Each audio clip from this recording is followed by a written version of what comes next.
Comment t'as pu t'installer dans ce bel appartement marseillais? Bah là, je suis dans la chambre et quasiment unique pièce séparée avec la cuisine et la salle de bain de l'appart.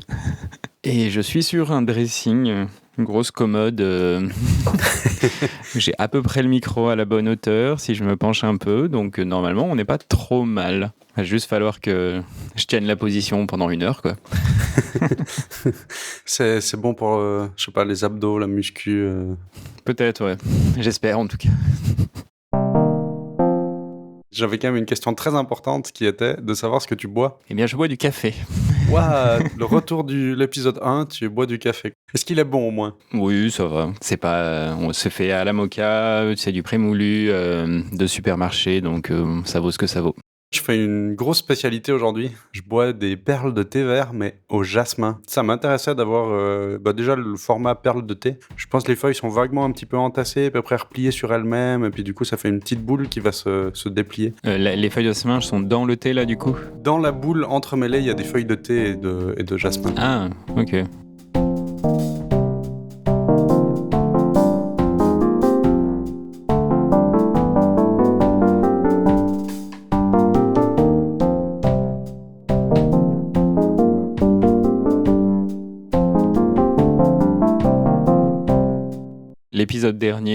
L'épisode encore d'avant, l'épisode 12, on avait discuté des outils qui existent pour gérer ses tâches, gérer calendrier, outils de capture. L'épisode précédent, on avait fait un peu un focus sur gérer ses tâches, mais plus d'un point de vue méthodologie. C'est ça. Et donc, une fois qu'on a un peu les tâches dans un outil, la question suivante, c'est où est-ce qu'on met nos références. Moi, c'est aussi une partie où je suis un peu en éternel mécontentement. Juste parce que pour l'instant, je suis toujours un peu en phase de chercher un outil qui me convient vraiment beaucoup. Donc, j'ai un peu les choses qui sont étalées partout. Mais malgré tout, j'ai quand même une certaine logique entre tous ces éléments. C'est déjà pas mal. Ou en tout cas, j'ai envie d'y croire. C'est au moins l'avertissement qu'on peut donner. Comme pour les gestionnaires de tâches, il n'y a pas de solution parfaite, je pense. C'est que des approximations d'un truc qui pourrait convenir au plus de cas possible, mais il va toujours y avoir un cas qui fonctionne pas, où on est embêté. Je vais peut-être juste expliquer là où j'en suis. Et après, je pourrais te demander de détailler ton système pour voir comment tu peux peut-être résoudre mes problèmes. Ouais, ok, pas de problème. J'ai commencé avec Simple Note, un éditeur de texte très très simple. On peut rien faire avec, on peut pas faire de mise en forme, on peut juste créer une note, enfin une série de notes, écrire du texte brut, et voilà. Ce qui me satisfaisait là-dedans, c'est que c'était très minimaliste et que ça se synchronisait partout. Puis assez vite, ça m'a quand même un petit peu gêné dans le sens où je voulais bien un peu de mise en forme, de mettre des titres, de mettre des listes. Finalement, je suis passé, parce qu'il est devenu assez bien, sur Apple Notes, donc le truc de prise de notes de Apple. Ouais. Mais il y a 2 choses qui me manquent actuellement. C'est la possibilité de facilement intégrer des images. Des fois, j'ai des notes vraiment en images, ou des images que j'aimerais capturer, que j'aimerais garder. Et puis, de faire des références croisées. Et j'aimerais pouvoir faire un lien hypertexte, par exemple, donc de cliquer dessus pour pouvoir afficher la note en référence. Ce que Apple Note ne propose actuellement pas du tout. Est-ce que toi, tu as des solutions? Comment tu t'organises en fait? Un bon outil de référence, dans l'idéal, il faut qu'il puisse un peu accepter n'importe quel type de format de fichier, en fait. Chaque application va un peu afficher ce qu'il veut, mais ce qui est bien, c'est d'avoir une application qui permet de tout mettre, parce que comme ça, on peut tout mettre un peu sans devoir réfléchir où mettre les choses tout de suite. Quand on tombe sur une référence qui est intéressante, quelque chose qu'on vient de lire et qu'on veut sauvegarder, si en plus on doit tout de suite aller le ranger au bon endroit avec le bon tag, le bon truc, le bon machin, ça peut des fois être un frein à l'entrée de l'information dans le système. Ouais. Donc dans l'idéal, il faut que ce soit très simple déjà d'absorber des choses dans le système. Donc ça demande à ce que l'application, elle supporte un peu n'importe quel type de fichier, qu'elle supporte aussi une manière de sauvegarder des pages web ou des choses qui viennent du web facilement. Un des problèmes et une des questions pour moi, c'est de savoir comment un peu ranger les choses. Donc toi, tu es plutôt partisan d'une application qui va tout recevoir, parce qu'une autre solution, ça aurait été de dire OK, mes notes de texte, je vais les mettre dans l'application A, mes pages web, je vais les sauvegarder dans l'application B, et puis, je sais pas, les images, je les sauvegarde dans ma galerie photo, par exemple. Alors, je suis pas aussi clair sur le fait qu'il faille qu'une seule vraiment application qui fasse tout, parce que j'en utilise quand même plusieurs. Le gros de mes références, il est vraiment dans des applications de type prise de notes. Donc Evernote, Bear et OrgMod. Les photos ou images, si c'est une image, des schémas, des trucs que j'ai trouvés sur le web, ça va aller dans mes références d'Ambert, par exemple. D'accord. Par contre, les photos que je mets dans photos, c'est uniquement les choses que moi j'ai créées. Je vais très rarement prendre une photo que j'ai pas faite pour le mettre dans photo parce que c'est pas vraiment le type d'appli pour ça, d'une certaine manière. Il y a un autre type de données que je mets pas généralement dans mes outils de référence, c'est plus tout ce qui est papier administratif. Dans mes références, en fait, j'essaye de mettre des choses qui sont liées à mes projets personnels, mes hobbies, ce type de choses. Et pour des raisons de vie privée, j'évite de mettre des documents, trucs gouvernementaux, les machins comme ça. Ça, je les garde dans mon file system. Comment dire en français ? Système de fichiers, ouais. C'est très marrant que tu dises ça parce que ça me serait jamais venu à l'idée de mettre ça dans mon système de notes. Pour moi, c'est des fichiers de travail, en fait. Donc, c'est effectivement rangé dans un répertoire sur le disque dur de mon ordinateur, voilà, mais pas dans un gestionnaire de notes, quoi. L'idéal du gestionnaire de référence, c'est qu'il participe à ta créativité, en fait, dans ce que tu fais. Il y a des gens qui appellent ça un second brain, un deuxième cerveau, qui, lui, crée des liens aussi entre les notes, qui lui crée des liens entre les idées. Ouais. Donc là-dedans, je vais pas mettre mes fiches de salaire, par exemple, je sais pas, parce que ça ne participe pas spécialement à ma créativité. Il y a des outils qui permettent d'avoir plusieurs bases de données. Il y a des gens qui vont avoir une base de données référence et une base de données d'admin, juste parce que des fois, c'est plus pratique d'avoir un outil qui fait pour la recherche que le système de fichiers par défaut. Mais c'est des types d'informations qui vont être très séparés, qui vaut mieux séparer. Ça m'était jamais venu à l'esprit, pour moi, l'idée du gestionnaire de référence, donc de la prise de notes. C'est plutôt des choses qui sont là pour m'aider soit à retenir des informations. J'ai entendu parler de cette série, ça a l'air sympa, je vais noter ça. Soit à collectionner des choses qui vont pouvoir m'inspirer par après pour pouvoir créer de nouvelles choses. Tout ce qui est documents administratifs et autres, c'est des fichiers qui sont rangés dans des dossiers sur mon disque dur et je peux les retrouver comme ça, j'ai pas besoin de recherche plus avancée que ça. J'ai jamais pensé au fait que des gens pouvaient utiliser ça comme ça aussi. Donc toi, t'es plutôt partant d'une application qui fait tout. Moi, j'hésite quand même un petit peu de dire, est-ce que la solution qu'il me faudrait, c'est pas de continuer à garder les notes dans un truc qui est très textuel, de mettre les images dans une galerie photo quelconque, qui soit pas forcément la même que ce que j'utilise pour mes photos personnelles de voyage, et puis les liens internet, de garder ça dans une application à lire plus tard. Dans l'épisode précédent, on avait parlé un peu des étapes de gérer ces tâches et l'une des étapes qui est très importante, c'est la revue de l'information qu'on garde. Dans le cas des références, cette revue, elle est pas possible d'un bloc parce qu'il y a souvent une quantité d'informations qui est gigantesque et tu vas pas te poser un samedi matin en disant « Allez, je vais tout regarder ».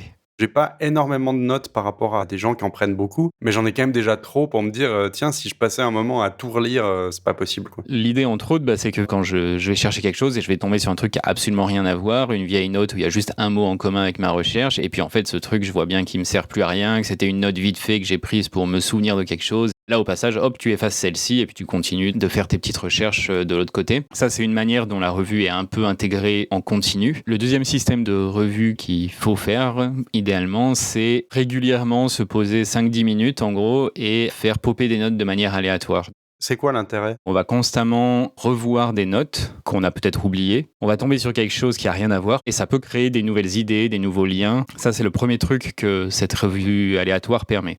L'autre, c'est aussi de tomber sur une note qu'on va plus jamais utiliser et on va l'effacer. Donc, c'est un moyen de, en continu, entretenir en fait son système de référence sans avoir besoin de tout revoir parce que c'est souvent impossible à cause de la quantité d'informations qu'il y a, quoi. Concrètement, tu prends un certain nombre de minutes par jour, par semaine, juste pour aller naviguer au hasard dans ton système de notes pour relire des choses. Peut-être que ça peut inspirer par hasard tes pensées et aussi pour améliorer le tri, supprimer des notes qui seraient plus pertinentes. C'est quoi ton rythme, ta manière de faire là-dessus ? Au début, je disais que mon système de référence est moins bien géré que mon système de tâches. Et typiquement, ça, c'est quelque chose qu'il faudrait que je fasse plus. D'accord. Mais que je fais vraiment pas assez du tout. Ça fait partie des choses que j'essaye de mettre en place. De temps à autre, ça m'arrive, je vais regarder 3 notes pour voir ce que c'est, et puis je déplace un peu des trucs. Pour l'instant, c'est quelque chose de très irrégulier, mais à chaque fois que je l'ai fait, il y avait toujours un petit bénéfice quand même. Je dis, j'avais une note à propos de ça, tiens, ok. Plusieurs fois d'affilée où on prépare le podcast, je sais plus pour quelle raison je devais aller chercher des choses dans mes notes pour donner un exemple de comment j'étais organisé, et en fait je suis retombé sur des notes que je n'avais pas lues depuis longtemps et j'ai fait mais j'ai ça, mais c'est cool en fait. Pour l'instant mon système de notes, c'est pour ça que je suis pas si satisfait que ça, il marche bien dans le côté conservation. Ouais. J'amasse des choses et voilà. Mais après, dans le côté exploitation, disons, de ce qui a été enregistré, c'est pas... Ouais, si je sais ce que je cherche, je tombe dessus. Mais des fois, il y a des choses très intéressantes que j'ai gardées et que j'ai oublié que je les avais gardées. Je tombe pas dessus pour l'instant. Souvent le problème, ça l'est encore pour moi de toute manière, j'ai vraiment beaucoup de choses dans mes références. J'ai toujours archivé, collecté des choses partout, sans jamais avoir une utilité en fait. Ce qui est au passage quand même tout à fait valable, hein, parce qu'on sait jamais autant les avoir, parce qu'on pourra peut-être retomber dessus une fois. Ça devient un peu une charge aussi, parce que il y a des choses qui peuvent rapidement prendre de la place. J'avais une grosse collection de jeux de rôle en scanné, des trucs comme ça, parce qu'un jour je les lirai, mais non, jamais je les lirai, déjà. Jamais en plus je vais y jouer, parce qu'il y en a trop. Ce qui est très drôle, c'est que ça, tu considères comme référence et notes, alors que moi, je vais vraiment considérer comme des livres, je vais les ranger dans ma bibliothèque virtuelle, certes, mais du coup, ça reste sur mon disque dur et pas du tout dans mon système de notes. Pour moi, c'est plus une ressource. Elle peut créer des liens avec autre chose, parce que ça m'est déjà arrivé, en fait. Qu'il y a un truc de jeu de rôle qui pop quand je faisais une certaine recherche, et puis je me dis, ah, pourquoi ? Du coup, je vais voir vite fait dedans et il y a un petit contexte qui parle de ça. C'est pas des trucs qui sont utiles finalement dans mes projets, c'est plus fun. Des fois, on sait jamais, ça peut donner une idée. Hein. Un petit jeu de rôle de SF qui pop quand tu bosses sur une infra, ça peut te faire réfléchir à autre chose et puis te dire ah mais on pourrait approcher le problème comme ça. Ça aurait plus tendance à trop me distraire, façon Wikipédia, où tu commences à lire un article parce que tu as besoin de savoir comment fonctionne un principe physique, voilà, et après tu te retrouves à connaître les 18 espèces de moules d'eau douce, parce que bon, et tu fais, mais comment je suis arrivé là ? Peut-être que c'est un risque avec ce système, je sais pas trop. Moi, ça m'est jamais arrivé en tout cas de vraiment trop me perdre dans mes systèmes de référence, parce que rapidement, j'ai des choses qui vont rien avoir à voir ou autre, et donc je vais plutôt ignorer et me refocuser rapidement sur ce que j'étais en train de chercher. Donc évidemment, chacun a sa manière de s'organiser et autres. La question que j'ai pas encore résolue, qu'est-ce que je range où et comment je décide de ranger les choses où ? L'avantage de tout mettre dans une seule application, c'est qu'effectivement, on sait que si on cherche quelque chose, on ouvre son application qui contient tout, voilà, c'est super. Mais l'inconvénient, c'est que pour moi, il y a le risque d'avoir trop de choses, que du coup, on se fasse un peu noyer sur trop d'informations, trop de risques d'être distrait, ce que je sais que c'est un peu un de mes problèmes. Est-ce que j'ai pas intérêt à plutôt atomiser un petit peu tout ça ? Certains thèmes dans telle application, certains autres thèmes dans une autre application. Pareil, le fait d'avoir les images séparées, voilà. Mais l'inconvénient, c'est justement de ne pas pouvoir faire de lien. Je suis très partagé par rapport à tout ça, quoi. Une autre question qui est un peu en rapport, justement. Prenons le cas concret d'une liste de citations qu'on trouve inspirantes, qu'on veut garder, voilà. Est-ce que toi, tu aurais plutôt l'approche de dire j'ai une note avec toutes les citations qui sont en vrac, qui du coup va être très longue, ou l'inverse, de dire bon, j'ai un dossier de notes, mais chaque note c'est une citation. Est-ce que tu préfères avoir un grand nombre de petites notes, ou plutôt des notes plus longues qui rassemblent des choses ? Ça va être un grand nombre de petites notes dans mon cas. J'ai des anciennes notes précédentes au fait que j'ai suivi Building a Second Brain qui contiennent des listes de citations. Depuis, j'ai une citation par note globalement. Si je tombe sur une citation, je vais en mettre qu'une. Si je tombe sur 3 citations du même auteur que j'aime bien, je vais sûrement les mettre à ce moment-là dans la même note. Je vais pas forcément m'embêter à le changer. T'es même pas suffisamment constant, vraiment. Il n'y a pas besoin. Le jour où je vais retomber sur ces 3 citations, il n'y en aura que 3 déjà dans la note, et donc je vais pas être trop perdu. Et puis, si du coup je vais en avoir besoin que d'une seule, je vais l'extraire dans une note à part. Au moment où je vais capturer, je vais pas trop réfléchir parce que c'est un peu le même système que la gestion des tâches. Dans la gestion des tâches, on a la capture, la clarification, les actions et la revue. Dans les références, en fait, ça va être similaire. On va faire des captures. Il vaut mieux, à mon avis, séparer la clarification de ce que c'est de la capture. C'est-à-dire que quand on capture, on met dans l'inbox. Tout ce que je sauve, ça va dans ce dossier spécifique. Après, je fais une clarification, qui est une étape séparée de ce que je suis en train de faire. La 3e étape, c'est pas l'action, parce que là, c'est pas des choses qui sont actionnables, mais par contre, c'est l'utilisation des notes, finalement. Et la 4e, c'est de nouveau la revue, où cette fois-ci, c'est revue aléatoire. La logique est la même. Quand je vais prendre ces 3 quotes d'un coup, au moment où je vais les capturer, elles vont aller dans mon inbox, et ensuite, je vais aller le ranger, je vais le taguer avec ou le mettre dans le dossier quote. Si sur le moment de la clarification, je me dis que ça vaut le coup de les séparer, je vais les séparer. Mais si c'est un peu des trucs qui traitent du même sujet, je vais les garder ensemble. Mais pareil, je vais faire en sorte que la note soit pas trop grande. Une note avec beaucoup trop de citations, ça va être une grande note inutile. Par contre, il y a des notes qui sont très longues, type prise de note d'un livre. C'est une note qui parle que d'une chose finalement, ça parle de ce livre. Point. Donc c'est logique qu'elle soit très grande et qu'elle soit touffue et qu'il faille un peu plus s'y promener, s'y mettre pour voir le contexte. L'exemple des citations, je trouve qu'il est très parlant et il s'applique bien à ça, mais évidemment, il y a plein d'autres sujets, de dire est-ce qu'on va faire une note combinée grande ou plutôt plusieurs petites? Toi, t'es plutôt pour plusieurs petites. Tu penses que ça va pas générer du bordel, par exemple? T'arriveras à te retrouver dedans, ça fonctionne? Pour l'instant, oui, en tout cas. Tu verrais d'autres avantages aussi d'avoir plein de petites notes plutôt qu'une grosse? L'avantage des notes qui vont être très ciblées sur un seul sujet, c'est que va moins y avoir de choses qui vont te détourner l'attention. L'idée aussi d'avoir des petites notes, c'est que ces notes, tu vas pouvoir plus facilement les utiliser entre elles. Quand je mets quelque chose dans un dossier d'un projet, il faut vraiment que là, par contre, ce soit uniquement lié à ce projet-là, parce que sinon, tu vas te dérailler vers autre chose. Quand je suis à l'étape de recherche, je veux que ce soit le bordel. Les choses sortent un peu aléatoires pour créer des nouveaux liens. Ces notes-là, je les prends, je les mets dans un dossier pour ce projet-là. Comme ça, quand je bosse, j'ai que les notes que j'ai considérées comme en lien avec ce projet. Tout à fait. Et souvent, les notes, je les fais grandir. C'est-à-dire qu'elles vont démarrer en une seule note. Par contre, dès que je vais commencer à ajouter d'autres choses, là, je vais peut-être commencer à séparer la note en disant, bon, ça, c'est des problèmes que j'ai eu avec cet outil. L'autre note, c'est plutôt les idées que j'ai par rapport à cet outil. Donc là, je vais séparer en deux notes parce que c'est typiquement deux types d'informations que je vais pas chercher au même moment.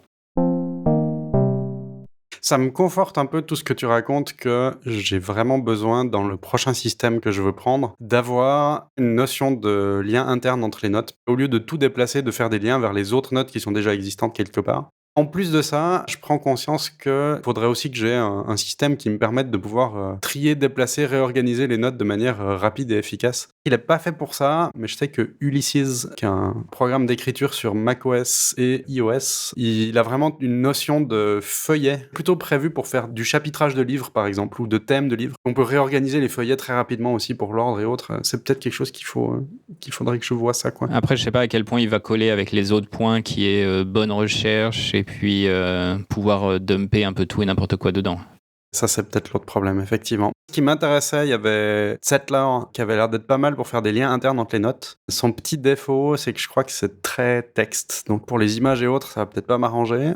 C'est Obsidian, je crois, le nouveau, là, un petit peu, qui fait des cartes un peu mind map avec des traits un petit peu partout, là. Qui s'inspire de ROM Research, avec des liens bidirectionnels et un tout petit peu d'autodécouverte aussi de référence. C'est-à-dire que quand tu regardes une note, il cherche aussi le terme en général, en fait. Il affiche les notes que tu as liées manuellement et en dessous les notes où le terme apparaît aussi, mais où tu n'as pas fait de lien. Et ça aide un peu à la découverte. Ah, c'est intéressant. Il y a aussi toute une notion dans Obsidian qui est intéressante de transclusion, ça s'appelle. L'idée, c'est que tu vas faire une référence profonde dans une note. Je vais dire, affiche-moi le sous-titre machin de telle note. Il va juste l'afficher et si je modifie le texte, il va être modifié dans la note originale. Un truc qui me fait un peu peur par rapport à ces programmes-là, mais j'en ai peut-être pas besoin en fait. Pour l'instant, ce que j'apprécie, c'est de dire que mes notes dans Apple Notes, elles sont disponibles partout, tout le temps, parce que je les ai avec moi sur mon ordinateur, mais aussi sur mon téléphone, tout est synchronisé, voilà. Ce qui n'est pas forcément le cas avec des applications comme Zettler ou Obsidian. Est-ce que j'ai besoin de pouvoir tout le temps tout mettre au bon endroit? Est-ce que je devrais pas utiliser autre chose juste pour dire j'ai juste capturé ça et après j'irai ranger dans le système de notes? Est-ce que c'est des choses que toi tu as actuellement? T'as peut-être pas tout le temps toutes tes notes avec toi et ma foi, si tu peux pas y accéder à certains moments, c'est pas grave. Maintenant, c'est le cas. Le premier outil de référence que j'ai utilisé, c'était Evernote. Donc là, j'avais tout partout, tout le temps, globalement, parce que pareil, le mode offline d'Evernote sur mobile est très mauvais. Je me rends compte toujours au dernier moment qu'il n'a pas téléchargé la bonne note. Mais pendant longtemps, j'avais tout sur moi.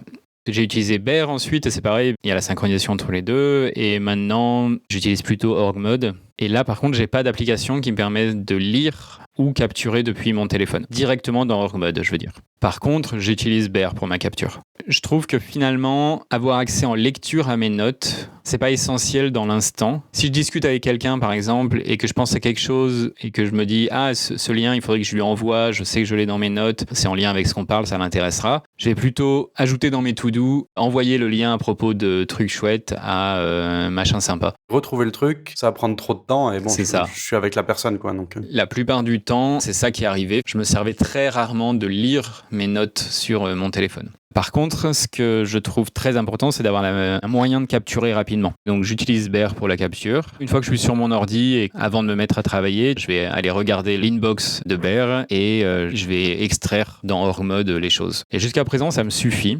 Je peux plus, par exemple, faire des moments où je suis sur l'iPad et bosser un peu avec mon carnet à côté pour pas avoir l'ordi d'allumé. J'avais pas envie d'utiliser mon ordi pour lire mes références parce que il y a un monde de possibilités. C'est quelque chose que je peux plus faire pour l'instant. Mais ça me gêne pas beaucoup. Initialement, je pense que le plus simple, c'est quand même d'avoir une application qui marche partout et qui est synchronisée, parce que comme ça, la capture, le traitement des captures a lieu dans la même application. Ça évite la friction avec plusieurs outils, parce que si tout de suite on essaie d'avoir un système de référence avec 5 ou 6 outils, et puis faire des liens entre eux, faire des choses, on a la compréhension du système et l'utilisation du système qui devient un frein, parce que c'est un peu plus compliqué. On va pas forcément l'utiliser, pas se référer à ses notes, pas capturer aussi souvent, pas, etc., etc. En lisant des bouquins électroniques, j'ai des fois envie de pouvoir prendre des notes dessus, mais le problème c'est que ça reste dans la liseuse. Ça se fait de manière facile, tu peux surligner des choses comme si tu avais un marqueur, voilà, et puis éventuellement ajouter un petit commentaire. Tout ça se fait sans friction sur la liseuse, mais après s'il faut transférer dans le système de notes classique, il faut un peu tout recopier. Concrètement, je le fais jamais. Et après, les prises de notes sur les lectures, quand je vais devoir aller consulter mes notes, forcément, je vais pas ouvrir ma liseuse pour ça. Si on les sort pas, elles sont jamais utilisées. C'est pareil, j'ai une liseuse avec moult surlignages. C'est un cas un petit peu spécifique, mais si effectivement tu as ça tout le temps parce que tu as une friction entre diverses applications et autres, puis qu'après c'est la même situation mais x5 parce que x5 applications et pas juste la liseuse, ouais, effectivement c'est pas le but.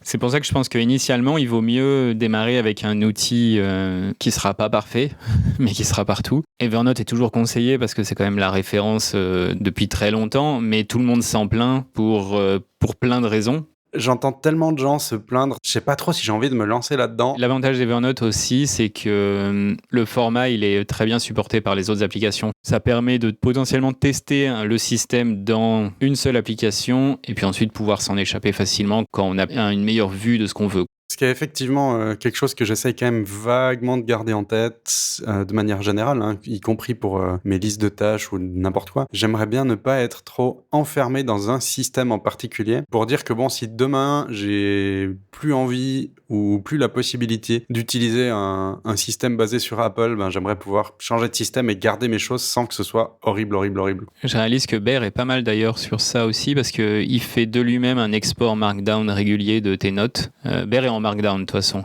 Pour les gens qui connaissent pas, le Markdown, c'est une manière un tout petit peu particulière de rajouter des caractères autour de son texte. Par exemple, on met des petites étoiles autour de certains mots et du coup, ça devient du gras. Les applications transforment ça de manière transparente. On voit que le résultat, voilà, visuellement. C'est aussi une bonne app, peut-être, Bear, pour démarrer, parce qu'elle est quand même assez minimale et assez sympa à utiliser visuellement. L'application mobile, le clavier, il y a vraiment énormément de raccourcis qui permettent de faire tous les trucs Markdown très vite. Il n'y a pas de dièse à taper pour faire des titres, gras, etc. C'est juste un symbole gras et puis on appuie et il met lui la syntaxe autour et les images sont affichées. Donc il est pas trop mal à utiliser. Ouais. Pour les images, il enregistre ça où ? En interne, je sais pas trop comment il fait, mais il utilise iCloud pour tout. Eux, ils ont pas de serveur.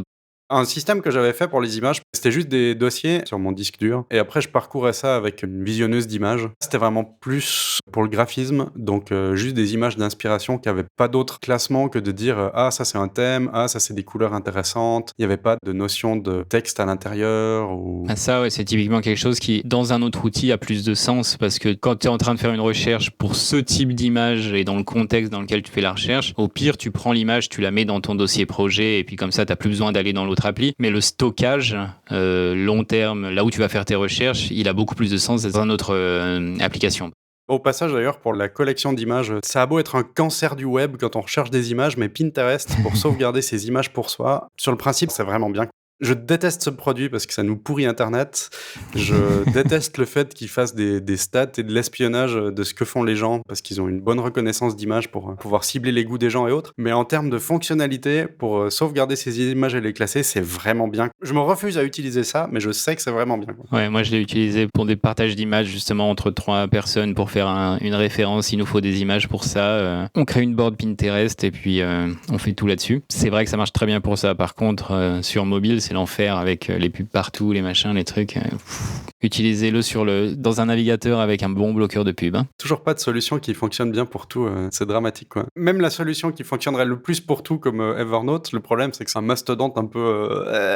Mais je pense pas qu'il y en aura une qui marchera pour tout de toute manière. À mon avis, ça va jamais arriver. Parmi toutes les solutions, il y en a une qu'on n'a pas mentionnée. J'aimerais juste ton avis là-dessus. C'est le papier-crayon, genre carnet ou post-it ou fiche. J'ai pas mal utilisé ça un temps. Maintenant, je m'en suis un peu détaché. Je sais que toi, tu as beaucoup de carnets. Quel est ton avis dans tout ça ? J'ai 3 carnets. En cours, parce que en vrai, je sais que t'en as des bibliothèques. J'ai peut-être des bibliothèques numériques de carnets, parce qu'avant de voyager, j'ai détruit tous mes carnets et j'ai scanné l'intégralité des pages. Tu les as scannés, c'est ça? Oui, je les ai gardés, Ce qui quoi. m'avait choqué, c'était là, je les ai jetés. Je fais quoi? Mais pour les scanner, il a fallu que je détruise complètement le livre, donc j'ai plus le livre original. Mais bon, bref. En cours, j'ai 3 carnets. J'ai un carnet de tâches, c'est ce qu'on a un peu discuté dans le dernier épisode. Je suis un peu revenu à la méthode gestion papier pour les to-do. Dans ce carnet, là, j'étais en vacances, donc il y a aussi des pages où j'ai fait des trucs qui avaient rien à voir, où j'ai fait 3 dessins ou des machins comme ça. C'est plus le carnet un peu jour le jour. C'est pas vraiment un système de référence. D'accord. Par contre, il y a des choses que je mets au clair sur papier. Je me rends compte qu'il y a beaucoup de cas de figure où quand j'ai un problème avec plusieurs solutions, le mettre sur papier, ça me dégage une solution beaucoup plus vite que de tout taper et de réfléchir en numérique. Et ça, généralement, ce qui se passe, c'est que je vais faire mon processus de réflexion sur le papier et si c'était moi qui réfléchissais à quelque chose juste pour moi, bon, je vais pas forcément le ressortir. Si c'est par contre pour un projet ou des choses comme ça, là, je vais écrire la conclusion dans mes notes. Tu crois que ça vient de quoi, le fait que ce soit plus efficace? Que tu aies un mouvement d'écriture qui a une source différente que juste la vue comme matière à penser? Ou bien est-ce que c'est au fait que ça aille plus lentement parce que tu dois prendre le temps pour écrire? Ou faire attention à ce que tu veux écrire parce que t'as pas la même flexibilité qu'avec le numérique? Ou autre chose? Ça deviendrait de quoi? C'est un peu tout ça. Le fait que c'est plus lent, comme tu dis, donc tu es obligé de un peu plus tourner l'idée dans ta tête avant de la poser sur papier parce que tu vas pas pouvoir tout écrire. Alors que souvent, quand je fais un dump mental numériquement, les notes vont être très longues. Alors que si je fais la même chose sur papier, les notes, elles vont être plus concises. Imaginons que j'hésite entre 4 ou 5 solutions pour un truc technique.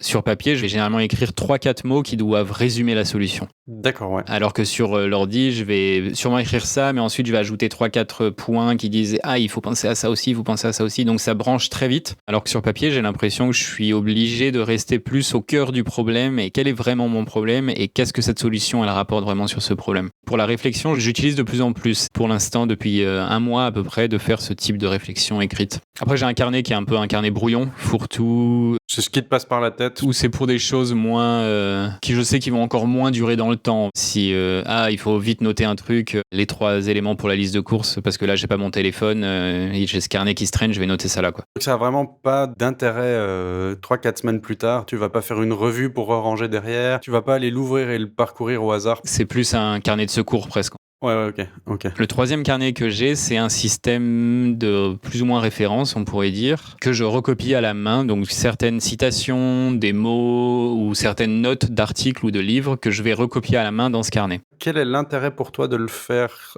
manuellement plutôt que de recopier ça dans une note numérique? J'aime bien. Très bien, c'est suffisant comme justification. Hein. Mais c'est aussi un peu plus des choses que je dirais plus émotionnelles d'une certaine manière, qui touchent plus personnellement, on va dire. Le reporter à l'écrit, ça le marque un peu plus aussi. C'est ce qu'on disait juste avant, parce que t'es plus lent à l'écrit, parce que t'es obligé d'être plus concis, et donc d'aller vraiment plus au cœur du point que t'es en train de faire. Ça va plus résonner. Et ce carnet-là, c'est... ça a un nom, et le nom m'échappe. C'est un Commonplace Book. Ah ou alors j'ai aucune idée de comment on pourrait traduire ça en français. En français, je crois que la seule traduction, c'est que c'est un carnet de notes. C'est le carnet que t'as un peu sur toi et tu notes un peu tes idées, tu notes un peu des phrases que t'aimes bien. C'est un fourre-tout de trucs qui marquent. D'accord. Ce carnet-là, je le trimballe pas sur moi. J'écris jamais dedans sur le moment. C'est toujours des choses a posteriori que je vais réécrire. Si je retourne dans mes notes et que je tombe sur quelque chose que j'aime bien, que je tombe sur quelque chose qui me fait tiquer, qui me marque un peu, là, c'est quelque chose que je vais écrire dans ce carnet-là. Il se remplit plutôt très lentement. De temps à autre, juste, je le prends, je regarde des notes aléatoirement, juste pour voir ce que j'ai écrit dedans. Et des fois, je sais, il y a des choses que je sais qui sont écrites là-dedans. Selon le contexte, je vais peut-être préférer les lire dans le carnet plutôt que d'aller les chercher dans mon système de notes numérique. Déjà parce qu'il n'y a pas forcément tout dans les deux, mais si c'est quelque chose qui est à la fois numérique et à la fois dans ce carnet-là, des fois je vais plutôt préférer prendre le carnet et faire l'effort d'aller le chercher. Il y a plus un côté physique, plus un côté incarné qui change le rapport à l'information.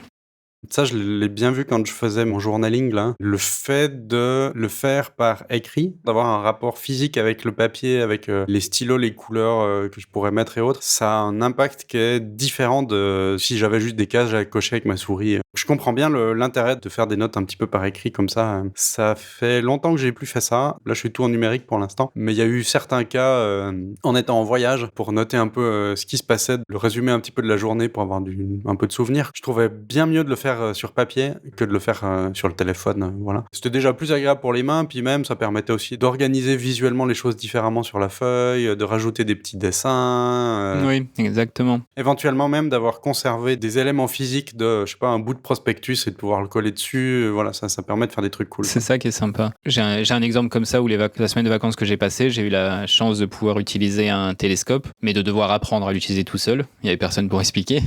Là, j'ai sorti le carnet et j'ai pris un peu des notes, des définitions que je tombais. J'ai fait un petit schéma du télescope avec les axes de rotation pour avoir ça par écrit et pour un peu mieux comprendre quel axe de rotation correspond à quelle information. Latitude, azimut, machin, il y en a 4 en tout. J'aurais pu très bien taper ça dans ma note et puis en plus, quand il fait nuit, j'aurais eu le téléphone pour le voir. Mais j'ai préféré le faire dans le carnet parce qu'il y avait plus le côté justement, je vais commencer par croquer le télescope vite fait et puis autour de ça, je vais mettre ascension droite, ça correspond à ça, comment faire ça sur le télescope, etc. Et donc j'ai une petite double page avec des petits dessins et puis c'est super cool quoi. Quand j'ai besoin de me référer à comment mettre en station le télescope, j'ouvre ça plutôt que d'ouvrir une note ou bien le manuel du télescope parce que j'ai juste mis les informations qui moi me parlaient le plus et qui étaient le plus essentielles à ma compréhension perso quoi.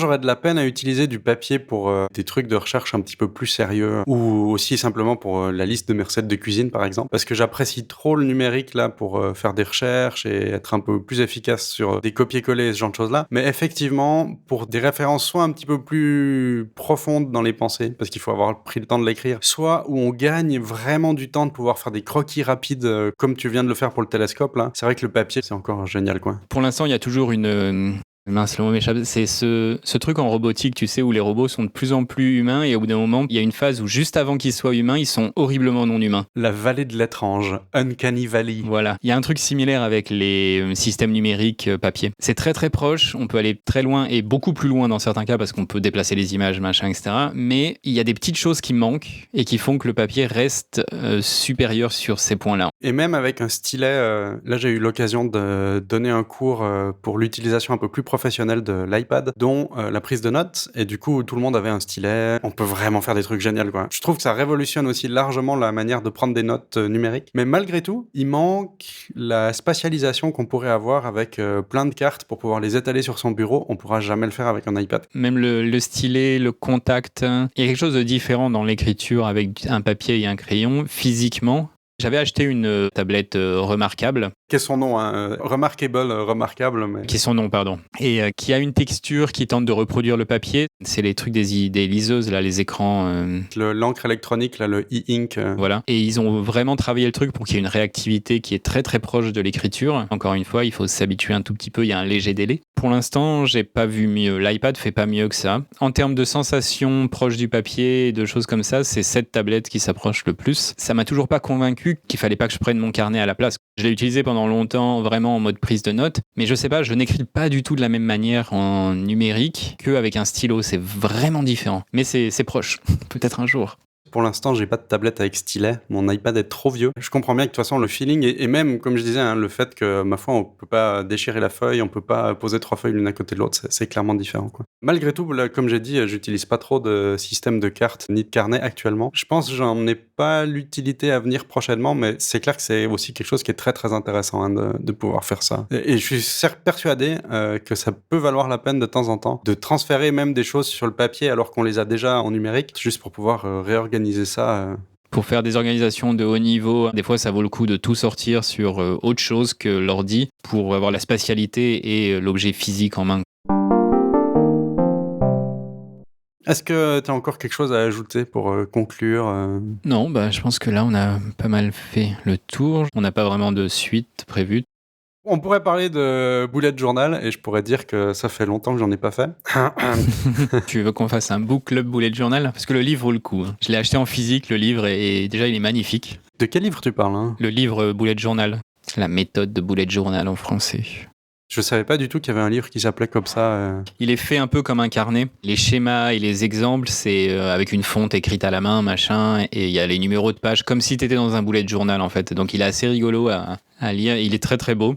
Alors j'ai pas lu la version française, hein, je suis sur l'anglaise. Il est sympa à lire. Après, il faudrait voir Enfin, une fois que tu auras commencé, on rediscutera. C'est quand même un sujet intéressant d'avoir un carnet dans lequel on peut noter des choses de type ce qu'on a fait, ce qu'on compte faire, que ce soit en liste des tâches ou comme moi, plutôt pour avoir du suivi ou de l'encouragement à faire certaines choses. Ça fait un très bon sujet pour la prochaine fois. Et puis sinon, s'il y a des gens qui ont des questions, si des gens nous écoutent et qu'il y a des questions et des choses, n'hésitez pas.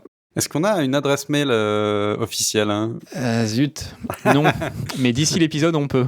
Voilà. Alors, ce sera quoi l'adresse mail officielle On n'a qu'à prendre hello@tâche2t.fm. hello@tâche-2-t.fm.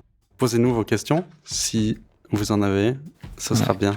Et moi, je note de créer ça. Tu dois créer ça avant la publication de l'épisode 14. Avant la publication de l'épisode, bien sûr.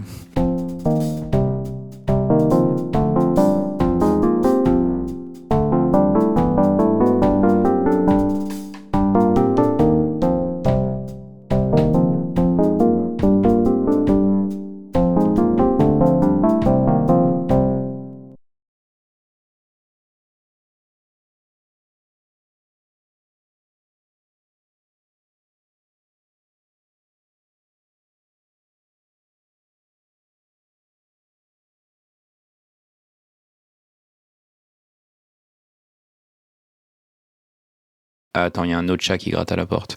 Je vais le sortir aussi parce que j'arrive. Me revoilà. Voilà, la menace féline est écartée. Ouais, je pensais pas que celui-ci il allait gratter à la porte.